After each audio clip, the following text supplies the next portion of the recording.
नोंथांमोननि मिडियानि जुरियते जोङो आसाम हादोरनि गासै भटार्सफोरनि खाथियाव जों गुरै खावलायो जे दिनै भारतबर्ष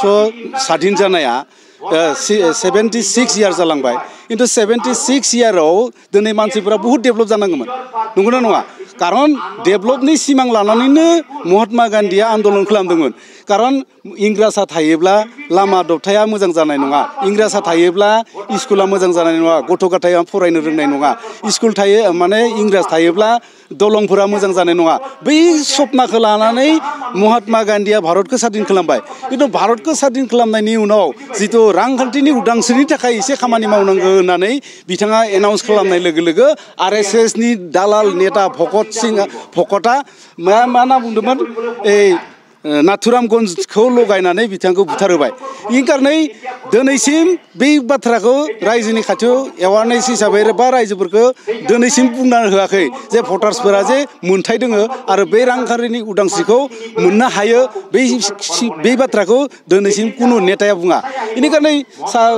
महात्मा गान्धीया थैबाय सासे भरत गान्धी ओंखारबाय बै भरत गान्धीयानो बुंगासिनो दङ रायजोफोरा नायगिरोब्ला मानसे मासे फैसा मोननो हागोन आरो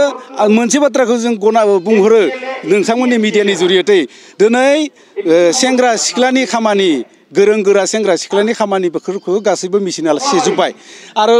लेबार श्रेणिनि खामानिफोरखौ गासैबो डाम्पार बुलडोजारा सेजोब्बाय डक्टर इन्जिनियारनि खामानिखौबो फैगासिनो दङ सेनायनि कारनै मेसिन बेनि कारनै जोङो दालालि खालामनाय राजनितिकजों लोब्बा थायालासिनो मानसि हारिखौ जय जानायनि कारनै मानसि हारिखौ डेभेलप खालामनायनि कारनै भटार्स पार्टी इन्टारनेशनेलखौ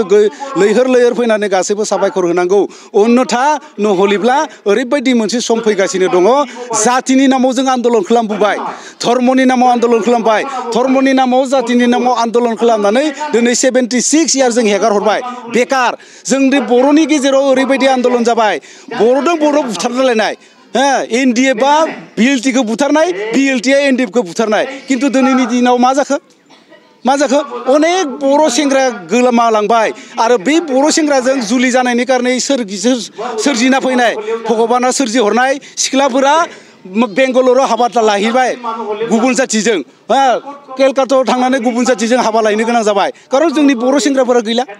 आन्दलननि नामाव जातिनि नामाव थैलांबाय शहीद जालांबाय बिनि कारनै जों बुंदों बे शहीदनि दिन गैला दिनै मानसि हिसाबै जोङो दावगालांनांगोन मेसिना दावगाबाय थादों मेसिना दावगाबाल'सो जानाय नङा मानसि हारियाबो दावगानांगौ बेखौनो जों बुंनाया नोंथांमोननि मिडियानि जुरियते जों रायजोखौ खावलायहरबाय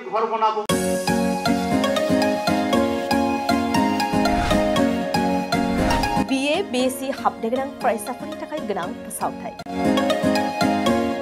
गसाइगाव जारागुरि गोविन्द बसुमतारी फरायसालिमायाव BA BSc डिग्रीनि मुं थिसननाया सोलिगासिनो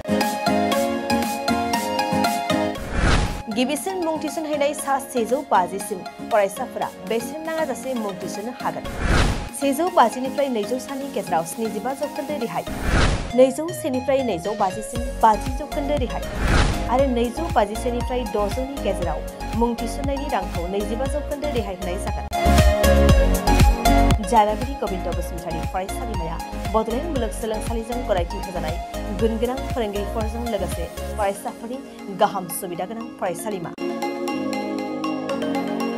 बड' इंराजि एसामिस political science history economics education philosophy sociology geography आरो मेथ्स आयदाफोरखौ लानानै फरायसाफोरा बे फरायसालिमायाव फरायनो हागोन लोगोसेयैनो फरायसाफोरा लाइब्रेरिनि सुबिदा एक्सट्रा करिकुलार एक्टिविटीज कैरियर काउन्सेलिं सांग्रांथियारि हाबाफारि रिविजन क्लास लोगोसे स्पोकन इंग्लिश सेल्फ डिफेन्स आरो कम्पिउटारनि उफ्रा सोलोंथायबो लानो हागोन गोनो गोथो मोनदोंब्ला दानो 9706680878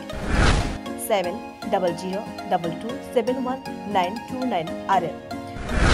7002131754 जानबुं अनजिमायाव जगाजग खालाम college website www.gbcj.edu.in email ID govindacollege@gmail.com